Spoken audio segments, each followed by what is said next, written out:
the inspiration and divine authority of the Holy Scriptures. With replies to some alleged discrepancies. By H. Snell. For whatsoever things were written aforetime were written for our learning, that we through patience and comfort of the Scriptures might have hope. Romans 15 verse 4.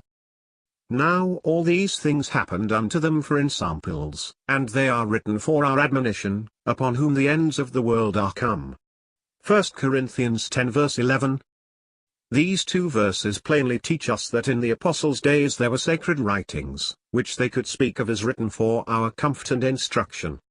It is well, then, first of all, to see if we can gather from other parts of Scripture with certainty what these sacred writings were.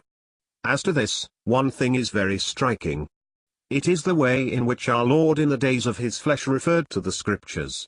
Not only did he say, "Search the Scriptures, for in them ye think ye have eternal life, for they are they which testify of me," but he was wont to appeal to his hearers, saying, "Have ye never read? Did you never read? What is written in the law? How readest thou? Have ye not read that which was spoken unto you by God?" All evidently referring to sacred writings. Moreover, he not only said, "Moses wrote of me," but he was pleased to rank the writings of Moses with his own words, when he added, "If ye believe not his writings, how shall ye believe my words?" There were writings, then, which our Lord in his ministry frequently authenticated as divinely given, which he honored and obeyed, and their authority was to him final and conclusive. In point of fact, it is written, when quoting the very words of Scripture, was with him the sword of the Spirit to resist Satan in all his temptations. There were writings, then, which our Lord used, honored, and obeyed, and commended to his hearers as testifying of himself, Scripture which must be fulfilled, and, because divinely given, infinite, and pure, and holy. Now, these were the books of the Old Testament, for the New Testament was not then in existence.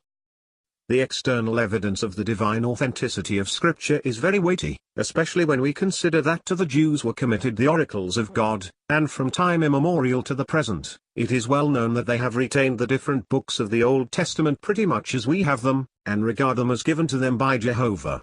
Our object now, however, is not to look so much at the external evidence, as to the internal testimony the Scriptures give of their being the Word of God. It is interesting, however, to know, that in the early centuries of what is called the Christian era, there is abundance of proof from the writers of that time, that they quoted largely from the books of the New Testament. It is said also, that Lord Howells, a Scotchman, having searched the writings of the so-called Christian fathers who lived during 300 years after Christ, found, with all their blunders, nearly all the writings of the New Testament as we have them in different parts of their books. The attempt to prove by human reasoning and external evidence that the Scripture is God's Word would be just as absurd as lighting a candle to look at the sun. Everyone knows except he be blind, that the sun gives light and heat. We know nothing of the sun without these effects. So every honest mind that has ears to hear, and gets before God, finds Scripture so searching, that it commends itself to his conscience as being the Word of God. He finds it quick and powerful, and sharper than any two-edged sword,